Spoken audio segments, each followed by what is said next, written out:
ओम मुनित्रयं नमस्कृत्य सूक्तिः परिभाव्य च वैयाकरणसिद्धान्तकौमुदीं विरच्यते। सर्वेभ्यः श्रोतृभ्यः नमः। अस्माभिः गतपाठे यद्यत् पठितं तद् एकवारं स्मरामः।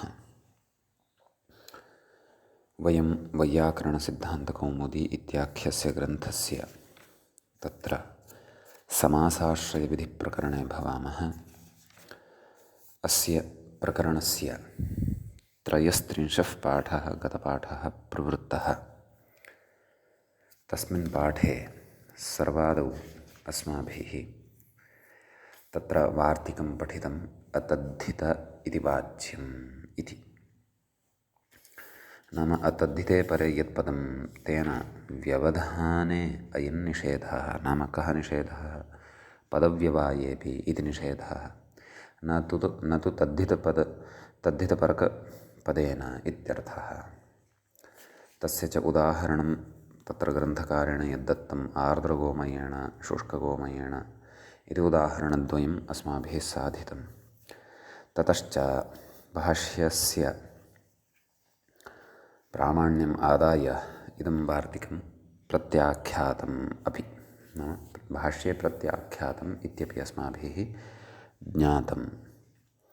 ततः परं तत्र सूत्रं पठितं। नाम षष्ठाध्यायस्य प्रथमपादे यत् सुट् प्रकरणं वर्तते तत् सुटः प्रकरणम् अस्माभिः प्रविष्टं।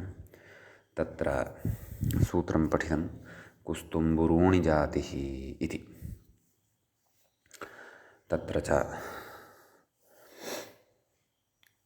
नाम कुस्तुम्बुरूणि इति शब्दे अथवा कुस्तुम्बुरु इति शब्दे सुटः निपातनम् अनेन सूत्रेण क्रियते, अतः तस्य उदाहरणं दृष्टं। तदनन्तरम् अपरस्पराः क्रियासातत्ये इति सूत्रं पठितं। तत्र च सुटः निपातनं कृतं। तत्र क्रियासातत्ये गम्यमाने अपरे च परे च इत्यादि विग्रहे तत् अपरपराः इति अपरपर इति शब्दे मध्ये सुडागमः भवति, निपात्यते एतेन सूत्रेण। तस्य उदाहरणं दृष्टं। तदनन्तरं सूत्रं पठितं गोष्पदं सेवितासेवितप्रमाणेषु इति।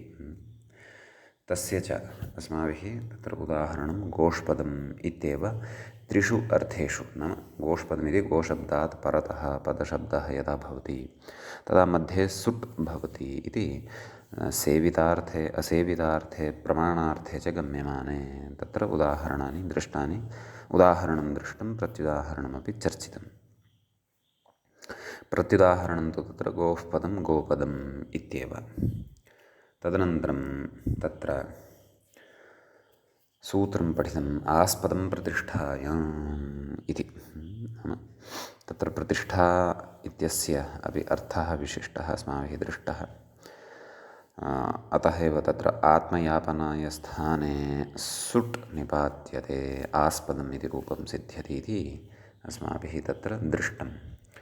तदुत्तरम् अस्माभिः सूत्रं पठितम् आश्चर्यमनित्ये इति। नाम तत्र अनित्यम् इत्यवनीय अद्भुतग्रहणं कर्तव्यमिति इति भाष्ये सिद्धान्तितत्वात् सूत्रार्थः तत्र कृतः। अद्भुते सुट् इति नाम आ इत्यस्मात् चर्य इति शब्दे परतः चर्यशब्दश्च कथं सिद्धः इत्यपि चरेणागिचागुरौ इति सूत्रमादाय तत्र अस्माभिः चर्य इत्यस्यापि तत्र नाम आचर्य इत्यस्यापि रूपसिद्धिः कृता। तत्र च सुडागमः अद्भुतार्थे गम्यमाने तत्र आश्चर्यमनित्ये इत्यनेन सूत्रेण निपात्यते इति अपि अस्माभिः तत्र दृष्टम्। एतावन्ति सूत्राणि तत्र गतपाठे 33 पाठे अस्माभिः पठितानि। अद्य तावत् 34 पाठः समासाश्रयविधिप्रकरणस्य भवत्यारब्धः इति अग्रिमं सूत्रं वयम् इदानीम् आरभामहे। अग्रिमं सूत्रं प्रकरणे वर्तते। तत्र वर्चस्के वस्करः इति। तत्र पदद्वयं वर्चस्के इति सप्तमी विभक्तेः एकवचनं भवति। अवस्करः इति प्रथमाविभक्तेः एकवचनं भवति। तत्र तदेव सुट्कात् पूर्वः इत्यस्मात् सुट् अनुवर्तते, संहितायाम् इति अधिकारः च अत्र वर्तते। तर्हि इदानीं सूत्रार्थः ज्ञातव्यः, कः च प्रयोगः अस्माभिः साधनीयः, सा च स्पष्टता अत्र कर्तव्या। अस्तु,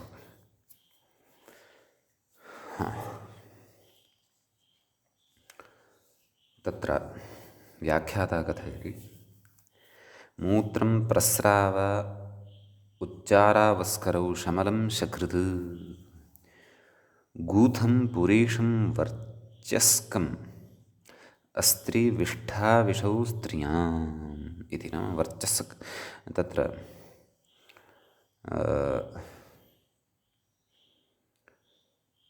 वर्चस्कम् इत्यस्य शब्दस्य अर्थं कथयन् अस्ति व्याख्याता। कोशप्रामाण्यपूर्वकं, कोशस्य प्रामाण्यं प्रदाय, अमरकोशस्य प्रामाण्यं प्रदाय इति। नाम एते अर्थाः वर्चस्कशब्दस्य भवन्ति।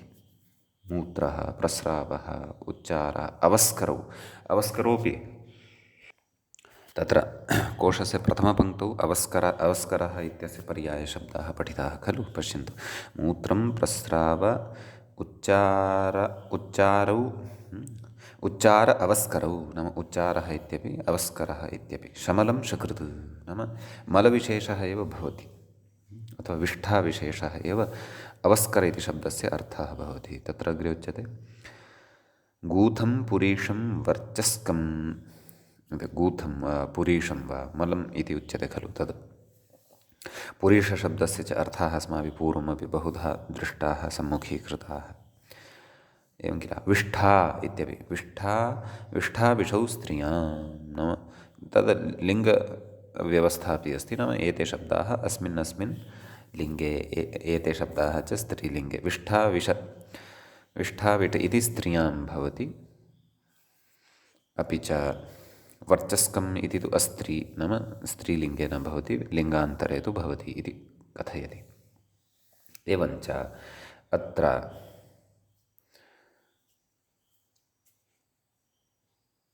नाम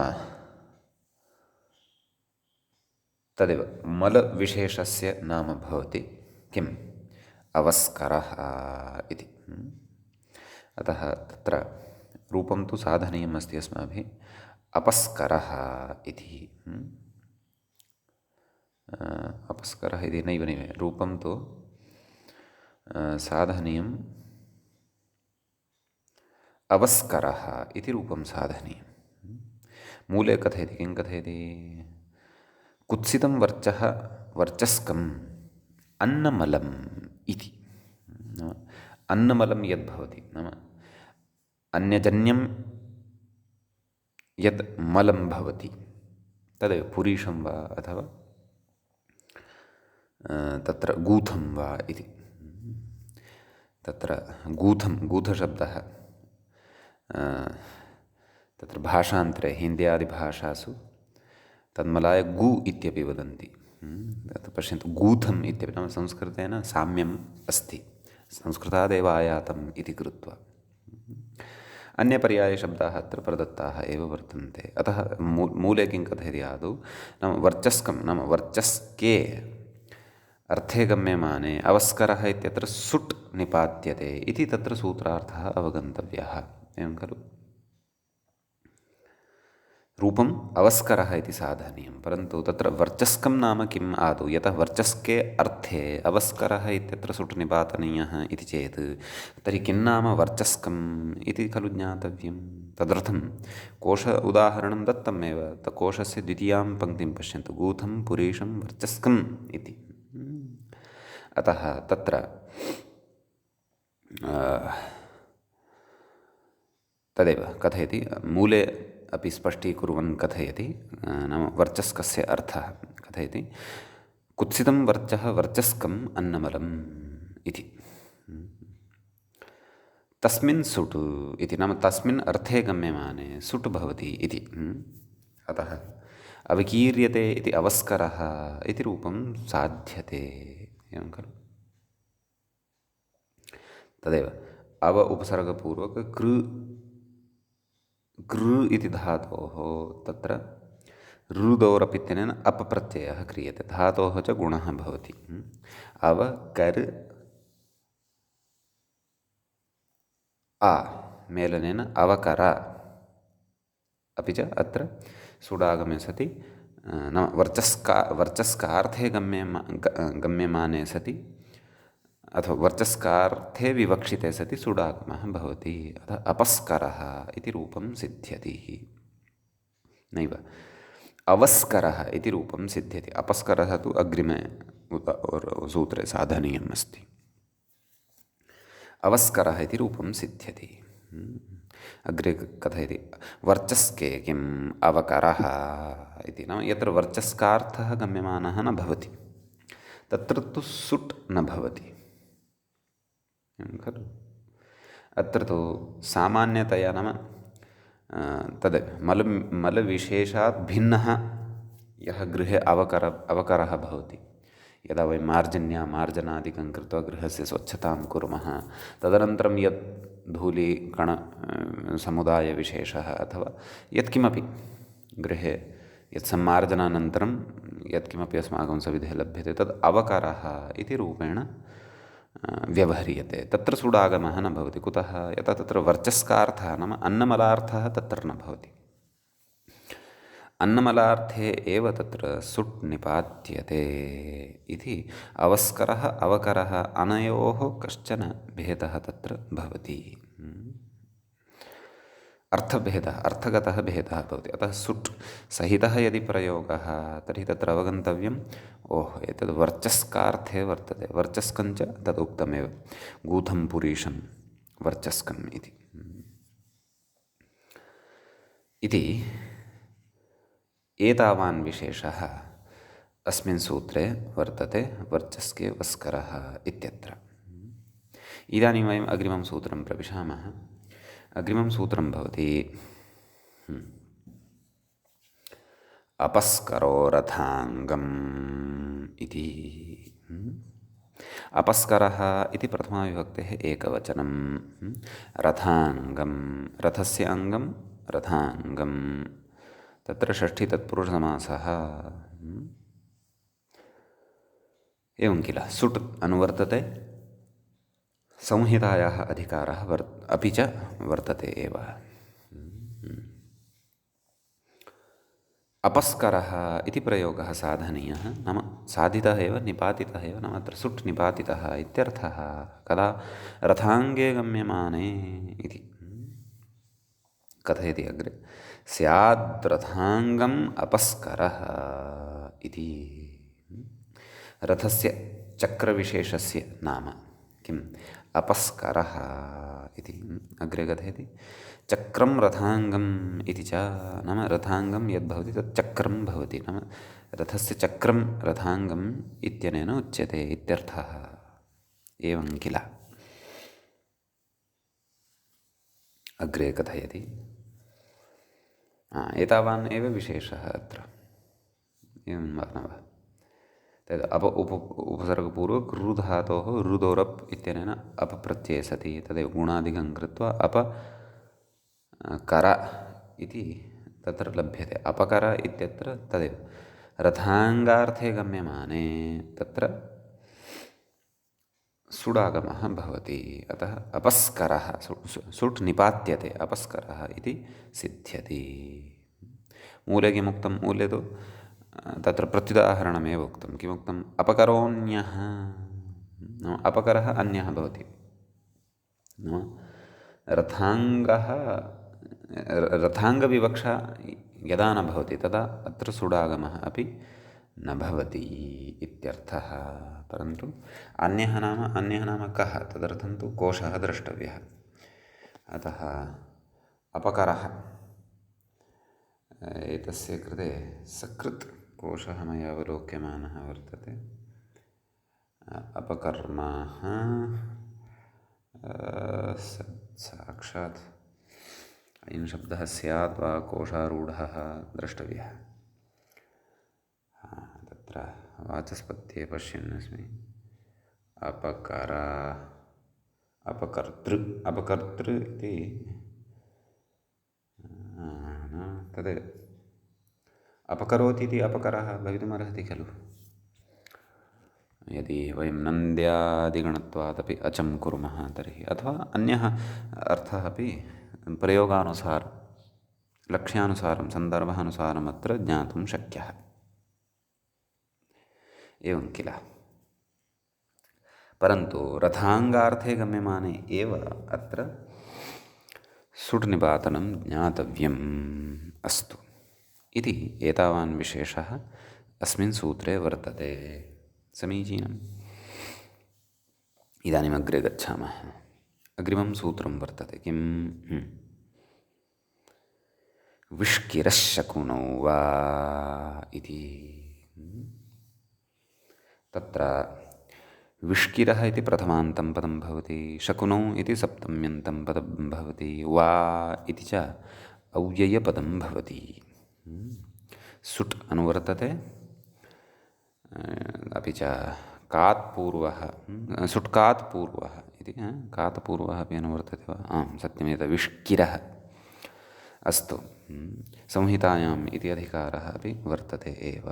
अस्तु, आम्, इदानीं व्याख्यानं प्रविशामः। किं कथयति व्याख्याता तत् पश्यामः। विष्किरः विकिरतीति विकारः इति। नाम सूत्रार्थस्तु स्पष्टः एव वर्तते। नाम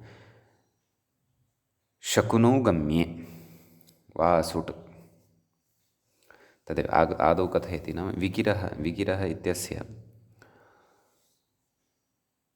तत्र रूपसिद्धिं कथयति। आदौ किं कथयति व्याख्याता? विकिरतीति विकिरः। एवं खलु। नाम विकिरणं करोति यः, सः विकिरः भवति।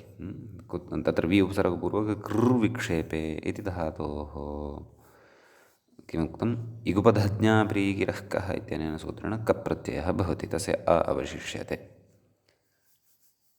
एवं किल। ऋत इद्धातोः इत्यनेन ऋ इत्यस्य स्थाने इदादेशः भवति, स च रपरसन् प्रवर्तते। अतः विकिर इति सिद्ध्यति। अग्रे कथयति सूत्रार्थं। शकुनौ गम्ये सुड्वा इति। नाम शकुनिः नाम पक्षीविशेषार्थे गम्यमाने विकिरशब्दे सुडागमः निपात्यते। केन? विष्किरः शकुनौ वा इत्यनेन। तर्हि का स्थितिः जायते? तत्र वि स किर, वि स किर इति खलु स्थितिः जायते। वि स किर इत्यवस्थायां तत्र कथयति परिनिविभ्यः इत्यादिना तत्र षत्वं भवति इति कथयति। तत्र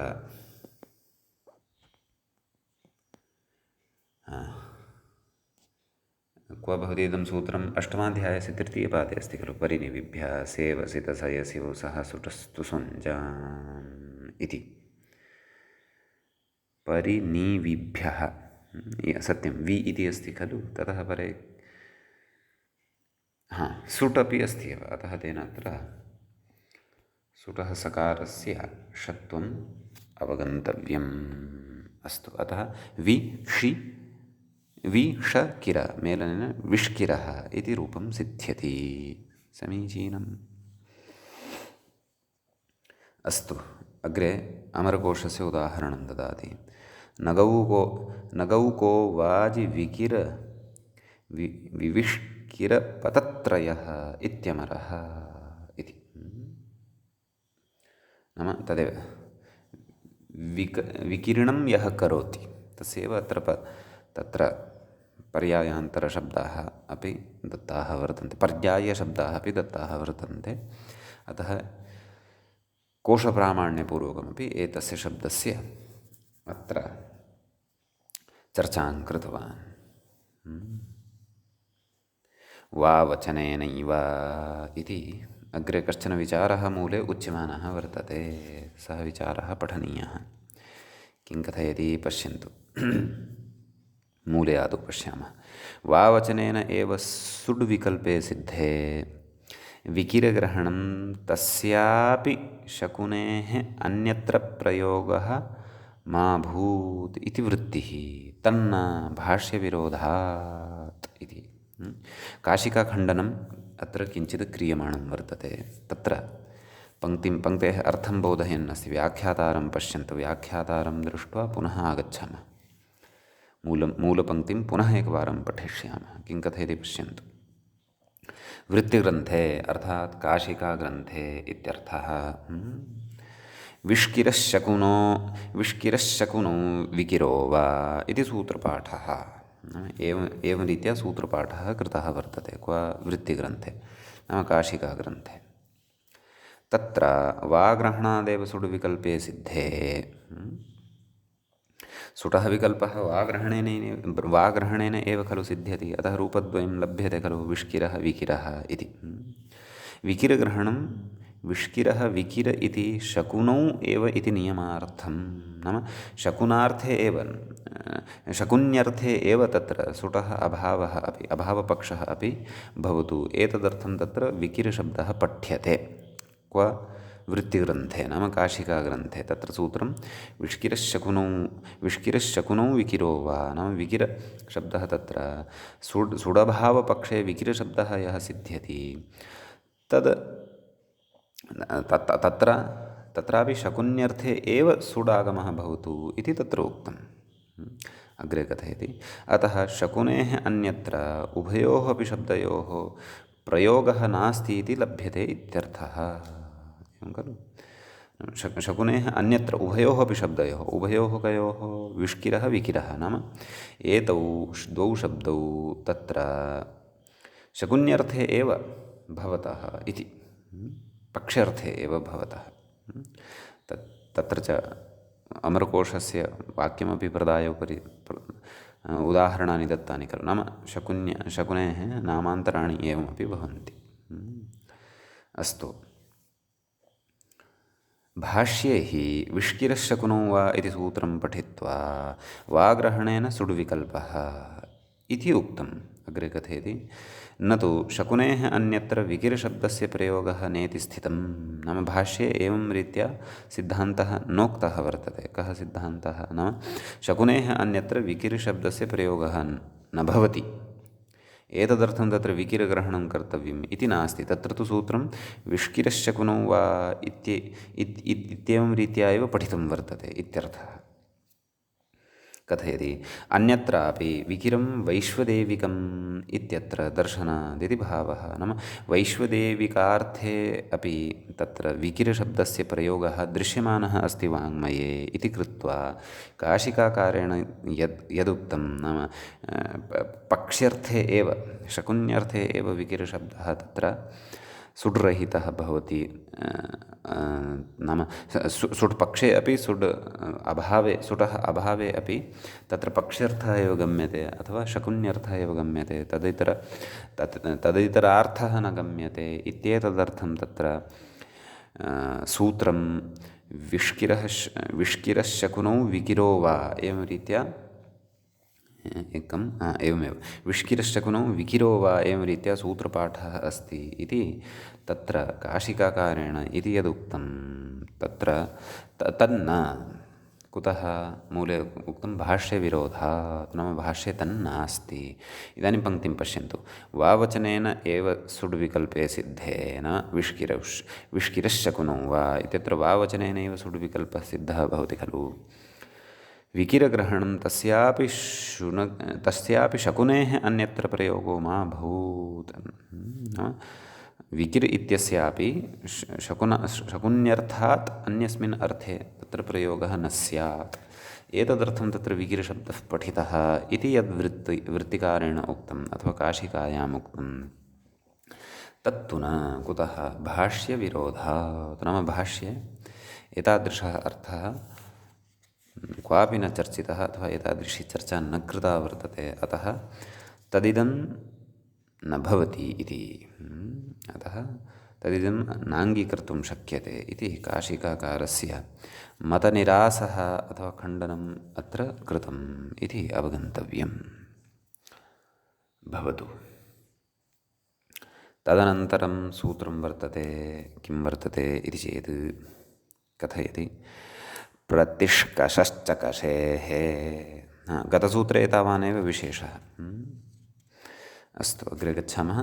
प्रतिष्कषश्चकषेः इति सूत्रं वर्तते। तत्र प्रतिष्कषः इति प्रथमाविभक्तेः एकवचनं भवति। कषेः इति षष्ठीविभक्तेः एकवचनं भवति। अत्र सुट् इत्यस्य अनुवर्तनं भवति संहितायाम् इति तु अस्ति एव।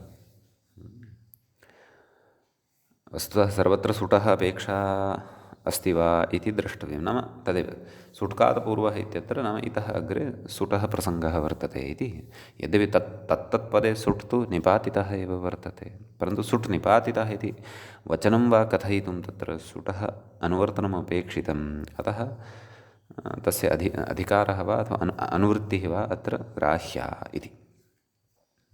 अस्तु, संहितायाम् इति तु अस्ति एव। ततः अर्थः सूत्रस्य कः स्यात् इति द्रष्टव्यं। किं कथयति व्याख्यातः? कषेः इति कषः इत्यत्र अन्वेति। प्रतिष्कषश्च कषेः इति न। कषेः इति यत् पठितं तत्र कषधातोः निर्देशः कृतः वर्तते अयम्। एवं किल?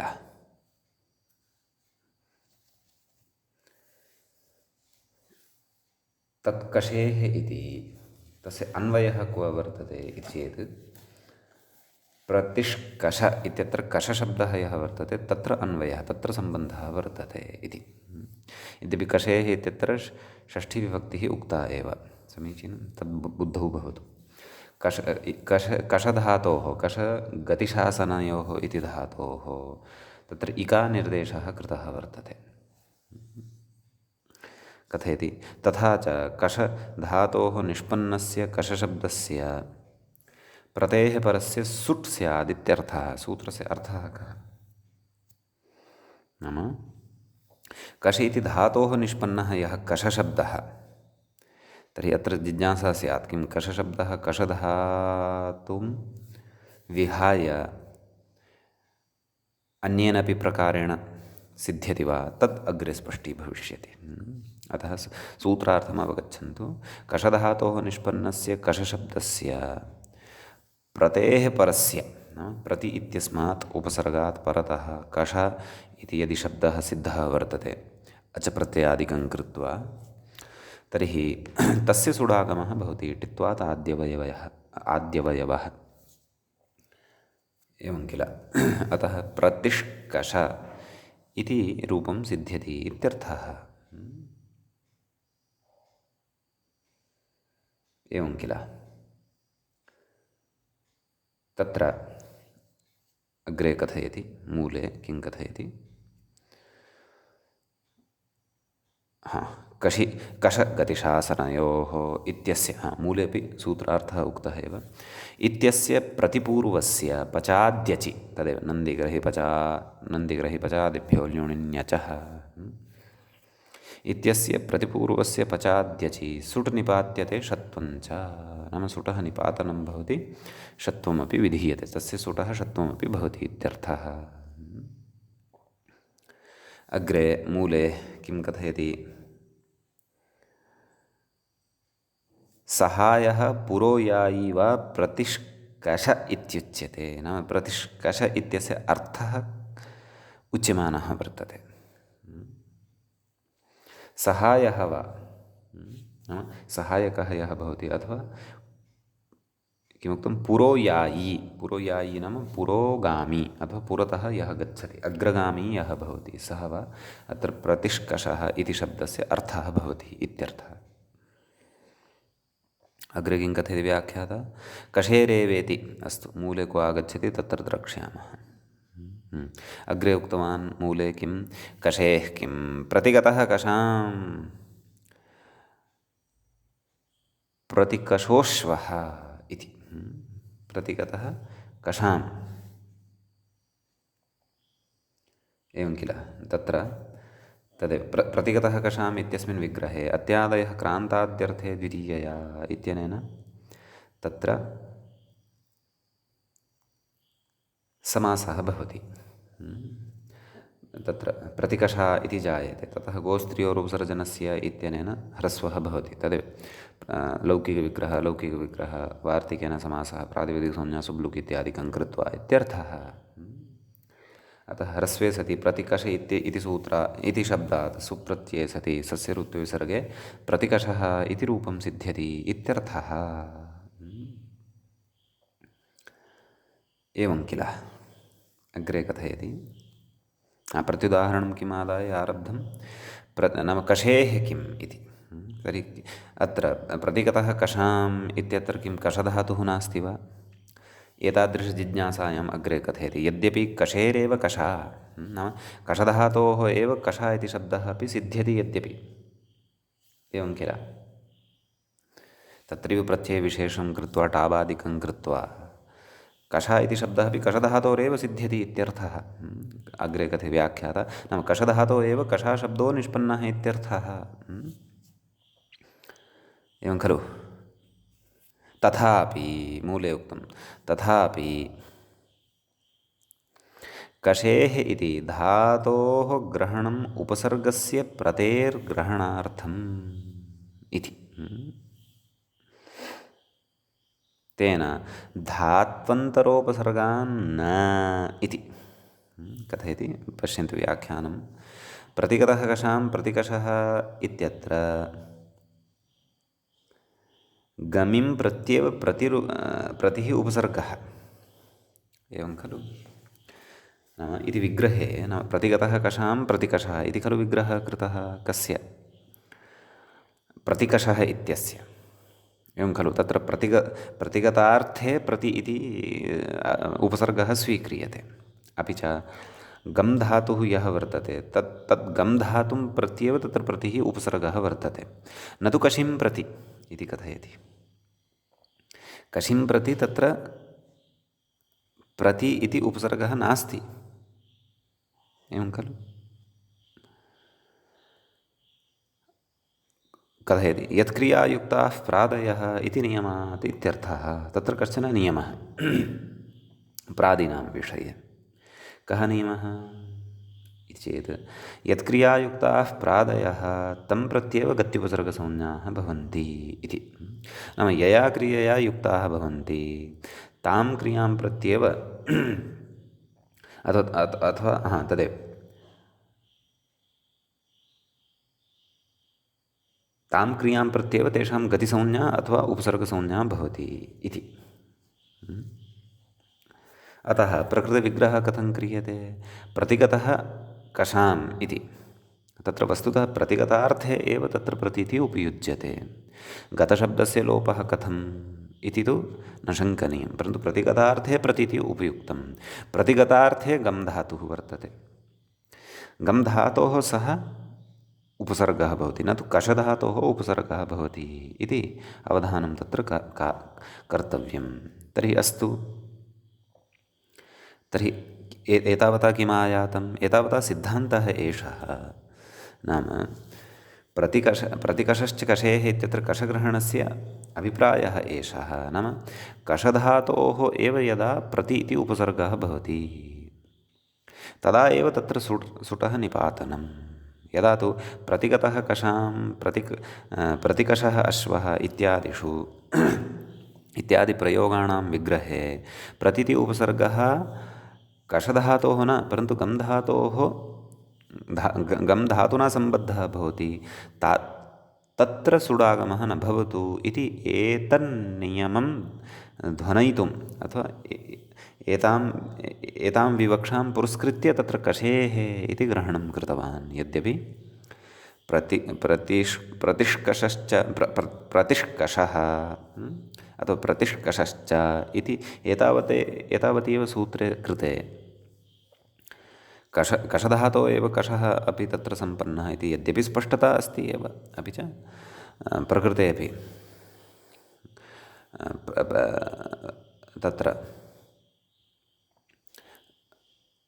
प्रतिकषः इत्यत्रापि प्रतिकषः अश्वः इत्यत्रापि प्रतिगतः कषाम् इत्यत्रापि कषाशब्दः अपि कषधातुना एव निष्पन्नः।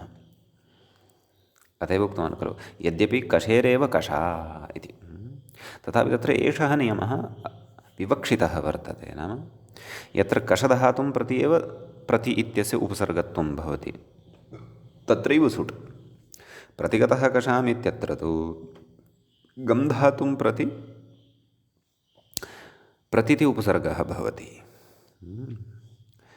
वस्तुतः अपि च प्रतिगतः इति आहत्य समग्रेपि अर्थे अत्र प्रति इति उपयुज्यते उपसर्गः। अतः तदेव तथापि करोति इति धातोः ग्रहणम् उपसर्गस्य प्रतेः ग्रहणार्थं किमुक्तं तथापि करोति क्षन्तव्यः तथापि कषेः इति धातोः ग्रहणम् उपसर्गस्य प्रतेर्ग्रहणार्थम् इति नाम कषधातुं प्रति एव तस्य उपसर्गत्वं भवतु इति। तेन अग्रे कथयति तेन धात्वन्तरोपसर्गान् न, धात्वन्तरस्य उपसर्गभूतः यदि प्रति इति भवति समासविशेषे, यथा अस्माभिः अधुना प्रादिसमासः दृष्टः एव, अत्यादयः क्रान्ताद्यर्थे पञ्चम्या द्वितीयया इति, तत्र तु गम् धातुं प्रति प्रति इत्यस्य उपसर्गत्वम् इति कृत्वा धात्वन्तरोपसर्गत्वम् अस्य सिद्ध्यति। नाम गम् धातुः इति अन्यः यः धातुः वर्तते तं धातुं प्रति अस्य उपसर्गत्वं दृश्यते इति कृत्वा अत्र सुडागमः न भवति, प्रतिकषः अश्वः इत्येव। प्रतिष्कषः तु भिन्नः, तस्य अर्थः उक्तः एव, सहायः अथवा पुरोयायी नाम अग्रगामी वा भवति यः सः प्रतिष्कषः भवति इत्यर्थः। एवं खलु। एवञ्च विशिष्टाः प्रयोगाः अत्र अस्माभिः पठ्यमानाः वर्तन्ते। समीचीनं भवतु, अग्रे गच्छामः। अग्रे किं कथयति? आम्, सूत्रमस्ति अग्रिमं। प्रतिष्कषश्च कषेः इत्यत्र तु एतावानेव विशेषः आसीत्। अग्रे सूत्रं प्रस्कण्व हरिश्चन्द्रावृषी इति। तत्र प्रस्कण्व हरिश्चन्द्रौ इति प्रथमाविभक्तेः द्विवचनं भवति, ऋषी इति प्रथमाविभक्तेः द्विवचनं भवति इति। उभयोः विशेष्यविशेषणत्वं वर्तते। भवतु, तत्र प्रस्कण्वश्च हरिश्चन्द्रश्च प्रस्कण्व हरिश्चन्द्रौ इति इतरेतरयोगः।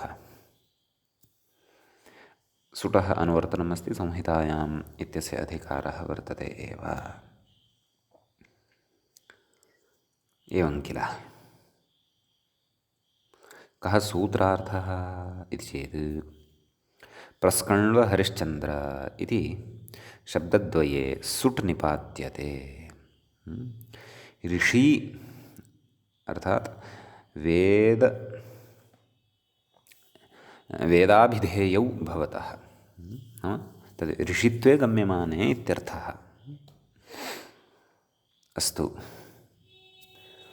तत्र व्याख्याता किं कथयति? अमन्त्रार्थमिति मूले उक्तं किमुक्तं? हरिश्चन्द्रग्रहणम् अमन्त्रार्थम् इति। मन्त्रे तु नाम मन्त्रार्थे गम्यमाने तु ह्रस्वात् चन्द्रोत्तरपदे मन्त्रे इति सूत्रेणैव सिद्ध्यति इति सूत्रेणैव सिद्धम् इति भावः। ह्रस्वात् चन्द्रोत्तरे मन्त्रे तत्सूत्रं वैदिकप्रक्रियायां व्याख्यास्यते। परन्तु अष्टाध्याय्यां कुत्र अस्ति इदं सूत्रं? सत्यं सत्यम् अत्रैव अस्ति खलु। विष्किरशकुनं वा इति सूत्रं पठितं किल। ततः अग्रे सूत्रम् अस्ति ह्रस्वात् चन्द्रोत्तरपदे मन्त्रे। तन्मन्त्रस्य विषयः नाम वेदस्य विषयः इति कृत्वा अत्र न व्याख्यायमानं वर्तते। तेन किमुच्यते? तेन उच्यते चन्द्रोत्तरपदे मन्त्रे चन्द्रोत्तरपदे ह्रस्वात् परः नाम चन्द्रोत्तरपदे परतः ह्रस्वात् परः सुडागमः भवति मन्त्रविषये संहितायां विषये च।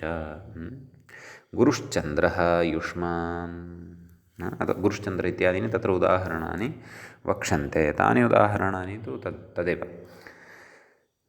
किम् उक्तवान् वैदिकप्रक्रियायां व्याख्यास्यते तत्सूत्रं किं ह्रस्वात् चन्द्रोत्तरपदे मन्त्रे।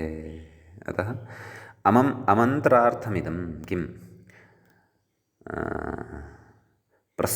प्रस्कण्व हरिश्चन्द्रावृषि इति एवं खलु। अतः नाम तत्र मन्त्रभिन्नविवक्षायामपि नाम मन्त्रसम्बद्धः कश्चन ऋषिः नास्ति। यदि कश्चन हरिश्चन्द्रः राजर्षिः न तु वेदर्षिः। अतः राजर्षिः इति कृत्वा मन्त्रभिन्नार्थे गम्यमाने तत्र सुडागमः भवतु इति एतदर्थं तत्र प्रकृते पृथक्तया हरिश्चन्द्रशब्दे सुटः निपातनार्थं हरिश्चन्द्रशब्दः अत्र सूत्रे पठितः इत्यर्थः। एवं खलु। प्रस्कण्व इति तु ऋषिः वर्तते एव किल। एवं वा न वा? कस्यचित् ऋषेः नाम किं प्रस्कण्व इति। तत्र प्रकण्व इत्यवस्थायां मध्ये सुडागमः भवति। प्रस्कण्व सुसस्य ऋत्वविसर्गे सति प्रस्कण्वः इति सिद्ध्यति। हरिश्चन्द्रः इत्यस्य तु अत्र पाठस्य प्रयोजनं दृष्टमेव। एकः प्रसिद्धः राजर्षिः तस्य नाम भवति सः अपि ऋषिः परन्तु राजर्षिः न तु मन्त्रऋषिः मन्त्रद्रष्टा ऋषिः न इति इत्यर्थः। अतः अत्रापि सुटा हरि सुट् चन्द्रः हरि स चन्द्रः तदनन्तरं श्चुत्वं भवति हरिश्चन्द्रः इति रूपं सिद्ध्यति इत्यर्थः। मूले अन्यत् किमुच्यते तत् पश्यामः। ऋषि इति किं प्रकण्वो देशः। ऋष्यर्थः यत्र न भवति तत्र सुडागमः न भवति। प्रकण्वः देशः अयं कश्चन देशविशेषः अतः सुट् न भवति प्रकण्वः इत्येव उच्यते। अग्रे हरिश्चन्द्रो माणवकः क्षन्तव्यः हरिचन्द्रो माणवकः। हरिः चन्द्र इव इति वा तत्र विग्रहः कर्तव्यः। अतः तत्र सुट् न भवति। कुतः? ऋष्यर्थः गम्यमानः नास्ति। अतः हरिचन्द्रः इत्येव व्यवह्रियते। राजर्ष्यर्थे गम्यमाने तु सुड् भवत्येव हरिश्चन्द्रः इति। अपि च ऋष्यर्थे गम्यमाने प्रस्कण्व इत्यत्रापि सुडागमः भवत्येव इत्यर्थः। समीचीनम् इति एतावान् विशेषः एतत् सूत्रगतः भवति। एवं किल।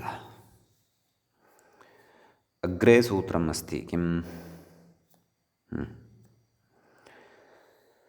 मस्करमस्करिणौ वेणुपरिव्राजकयोः इति। मस्करमस्करिणौ प्रथमाविभक्तेः द्विवचनं वर्तते। वेणुपरिव्राजकयोः इति सप्तमीविभक्तेः द्विवचनं वर्तते। एवं खलु। मस्करश्च मस्करिणश्च एवं खलु मस्करिणौ नैव मस्करश्च मस्करी च मस्करश्च मस्करी च मस्करिन् इत्यत्र तत्र नकारान्तः इन्नन्तः शब्दः वर्तते अतः मस्करिणौ इतरेतरयोगद्वन्द्वः वेणुपरिव्राजकयोः इति इत्यत्रापि इतरेतरयोगद्वन्द्वः वेणुश्च परिव्राजकश्च वेणुपरिव्राजकौ तयोः वेणुपरिव्राजकयोः एवं रीत्या तत्र विग्रहः ज्ञातव्यः अस्तु सुट् अनुवर्तते संहितायाम् इति अधिकारः वर्तते एव व्याख्याता कथयति यथासङ्ख्यम् अन्वयः सूत्रार्थः मूले कृतः वा आम् कृतः अस्तु द्रक्ष्यामः तदपि किं कथयति आदौ मूले एव द्रक्ष्यामः मकरशब्दो अव्युत्पन्नः मकरशब्दो व्युत्पन्नः नाम मकरशब्दः यः वर्तते सः अव्युत्पन्नः समीचीनं नाम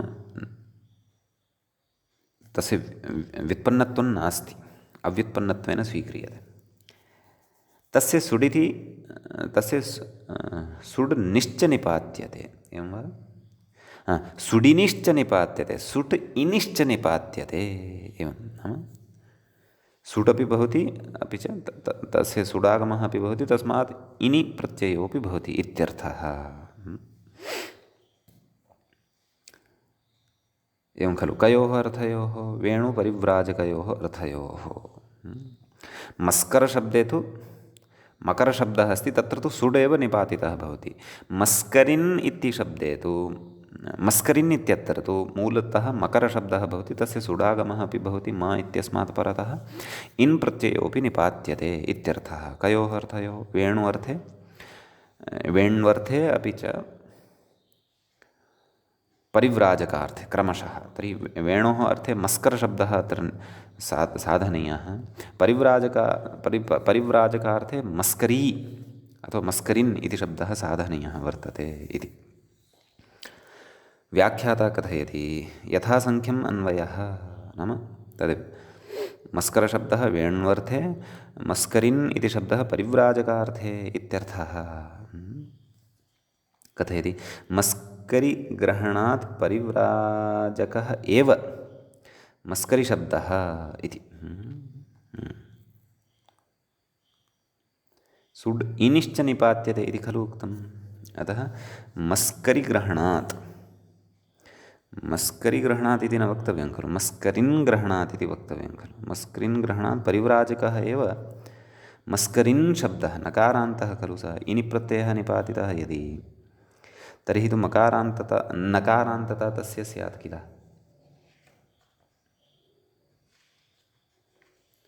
एवं वा न वा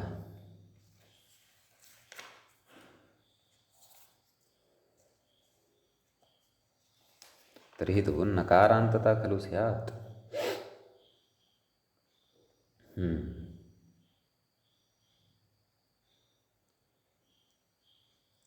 सत्यं नकारान्तता एव अस्ति अतः तद् व्याख्यायां मस्करिशब्दः इति कुतः उच्यते मस्करिन् शब्दः इति खलु वक्तव्यं मस्करी इति तु शब्दः नास्ति अतः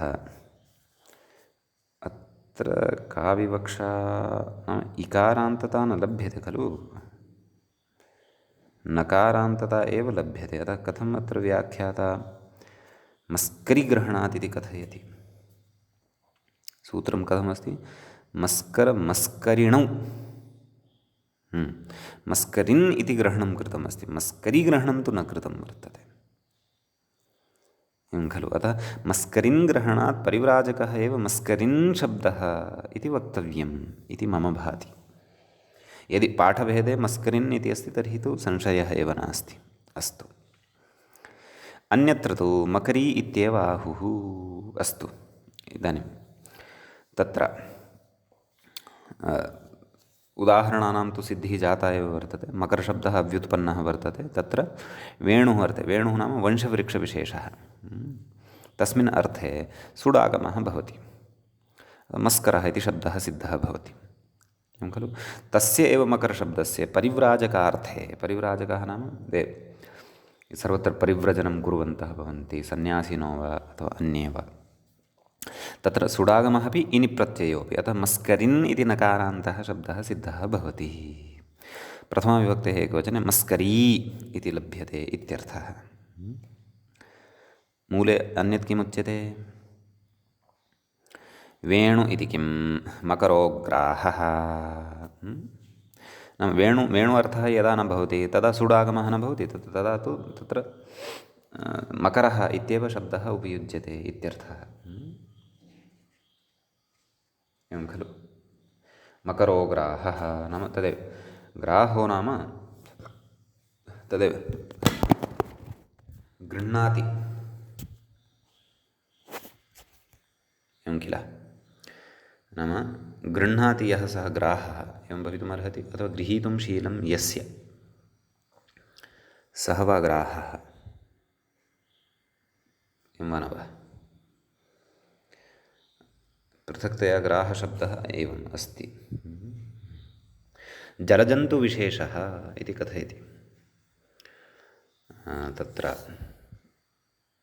शब्दकल्पद्रुमकारः जलजन्तुविशेषः ग्राहशब्देन उच्यते इत्यर्थः भवतु तदेव जलजन्तुविशेषः नाम तदेव मकरः इति यः भवति सः गृह्णाति प्रायः अतः एव तस्य ग्राहः इत्यपि तत्र नाम अस्ति भवतु नाम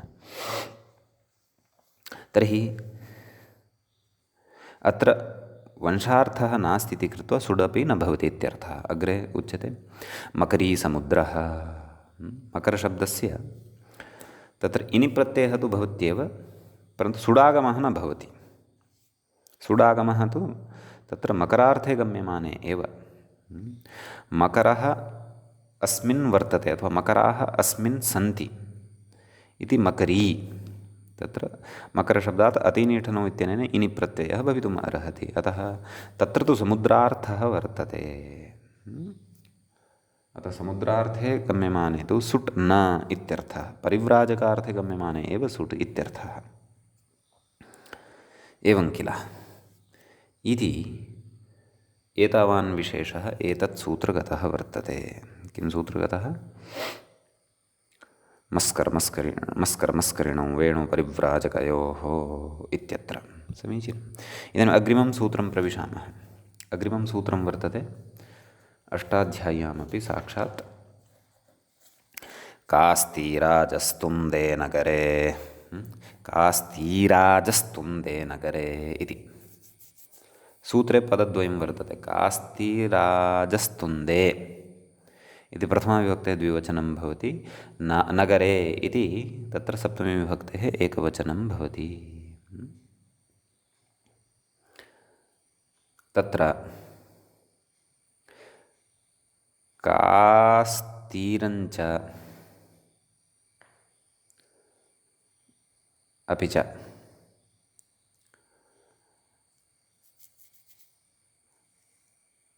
अजस्तुन्दश्च अथवा अजस्तुन्दञ्च कास्तीरञ्च अजस्तुन्दञ्च कास्तीराजस्तुन्दे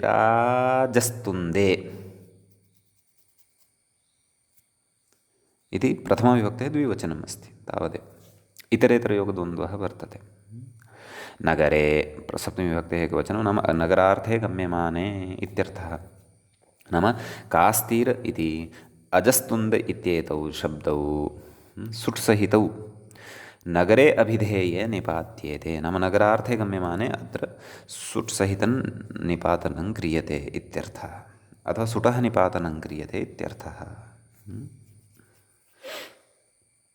भवतु मूले किमपि उक्तं सूत्रार्थः उक्तः वा उदाहरणचर्चा एव क्रियते अतः सूत्रार्थः स्पष्टः एव अस्ति किं तत्र वक्तव्यं व्याख्याता किं कथयति तद् पश्यामः कास्तीर्शब्दः अजस्तुन्दशब्दश्च नगरे निपात्यते इत्यर्थः आम् सूत्रार्थः व्याख्यात्रा उक्तम् इदानीं मूलं प्रति गच्छामः मूले किं कथयति ईषत्तीरम् अस्य अस्ति इति कास्तीरं नाम नगरम् इति इति खलु तत्र तदेव का इति ईषदर्थे खलु प्रयुज्यते। ततः परम् अत्र तीरशब्दः यः वर्तते उक्तमेव खलु, विग्रहः उक्तः एव खलु, ईषत् तीरम् अस्य अस्ति इति, एवं खलु। तत्र ईषदर्थे का इति उपयुज्यते। अतः का तीर इत्यवस्थायां तत्र सुडागमः भवति। अयं शब्दः एव निपात्यते, अत्र समग्रः शब्दः एव निपात्यते। अतः समासादिकं तु अत्र चिन्तनीयं बहु इति नास्ति। अतः का तीर इत्यत्र सुट् मध्ये निपातितः भवति, कास्तीरम् इति लभ्यते, एवं किल। नाम नगरविशेषस्य नाम एवमेव अग्रे अजस्य इव तुन्दम् अस्य इति, अजस्तुन्दन् नाम नगरम् इति, एवं खलु। कास्तीरम् इत्यत्र बहुव्रीहि वक्तुं शक्यते खलु, गत उदाहरणे ईषत्तीरं यस्य अथवा अस्य तत् कास्तीरं नाम नगरम्। अतः बहुव्रीहिणा निर्वाहः भवितुमर्हति इति अहं चिन्तयामि। अजस्य एव तुन्दम् इति यस्य तद् अजस्तुन्दन् नाम नगरम्। अजः नाम ज्ञायते एव किल, चतुष्पाद्विशेषः। अतः तस्य तुन्दाकृतिरिव आकृतिः यस्य नगरस्य दूरात् दृश्यते, अथवा तस्य नगरस्य आकृतिरेव तथा अस्ति इति, नाम तस्य आकृतिं यदा वयम् अन्तरिक्षं गत्वा पश्यामः यदि, तर्हि अजस्तुन्दमिव, नाम अजस्य तुन्दमिव दृश्यते। तत् तुन्दं नाम तदेव उदरविशेषः, उदरभागविशेषः अथवा उदरम् इत्येव। अतः तत्र नगरार्थे गम्यमाने अत्रापि सुट् भवति। अत्रापि बहुव्रीहिणा निर्वाहः भवितुमर्हति समासस्य। सूत्रेण तु अत्र तदेव वस्तुतः द्वौ शब्दौ अपि निपात्यते। अतः एव व्याख्यात्रा उक्तं खलु, कास्तीरशब्दः अजस्तुन्दशब्दश्च नगरे निपात्यते इत्यर्थः। नाम नगरार्थे गम्यमाने एतेन सूत्रेण निपात्यते, साक्षात् निपातनम् अस्ति। अतः अयमपि पक्षः वरमेव यः मया उक्तं, नाम समासादीनां चिन्तनं विहाय एव साक्षात् अस्य शब्दस्य प्रयोगः कर्तव्यः निपातनवशात् इति। परन्तु किं निपातितं तत्तु ज्ञातव्यम्। अतः सुटः अपेक्षा अस्ति, अतः सुट् निपातितः। क्वचित् समासे अपि क्लेशः यदि अस्ति तर्हि समासोऽपि निपातनीयः। आहत्य सर्वोऽपि शब्दः निपातितः यदि, तर्हि सर्वमपि तत्सम्बद्धं तत्र निपातितम् अभूत् इत्यर्थः। एवं वा न वा? अग्रे कथयति, नगरे किं नाम नगरार्थे गम्यमाने एव, नान्यथा। नगरार्थः यदि नास्ति तर्हि तु सुट् न भवति इत्यर्थः। कातीरम् अजतुन्दं, कातीरं नाम तदेव कुत्सितं तीरं, दुष्टं तीरम्। अयं तटः सम्यक् नास्ति इति, तत्र दुष्टता च प्रकारान्तरेण स्यात् कदाचित्, अथवा प्रसङ्गानुरोधेन स्यात्।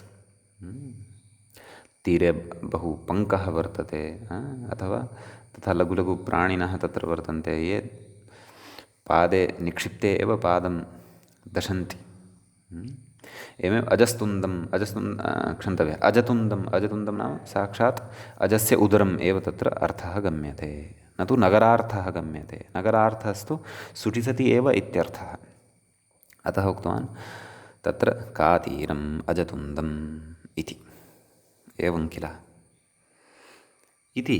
एतावान् विशेषः एतत् सूत्रगतः भवति। समीचीनम्। इतः अग्रे सूत्राणि अस्माभिः अवशिष्टानि अग्रिमे पाठे पठिष्यन्ते। एवञ्च अत्र नाम इतः अग्रे सूत्रद्वयम् अवशिष्टमिति चिन्तयामि। कारस्करो वृक्षः पारस्करप्रभृतीनि च संज्ञायाम् इति। अपि च वार्तिकद्वयम् इतोपि वर्तते। तत्सर्वं वयं सविस्तरम् अग्रिमे पाठे पठिष्यामः। मन्ये अग्रिमे पाठे प्रकरणस्यास्य तत्र समापनमपि स्यात् इति। अद्यतनपाठस्य तु उपसंहारः अत्रैव क्रियते। मुनित्रयं नमस्कृत्य तदुक्तिः परिभाव्य च वैयाकरणसिद्धान्तकौमुदीयं विरच्यते। सर्वेभ्यः श्रोतृभ्यः नमः। एवञ्च प्रकरणस्यास्य 34 पाठः एषः समाप्तिं गतः।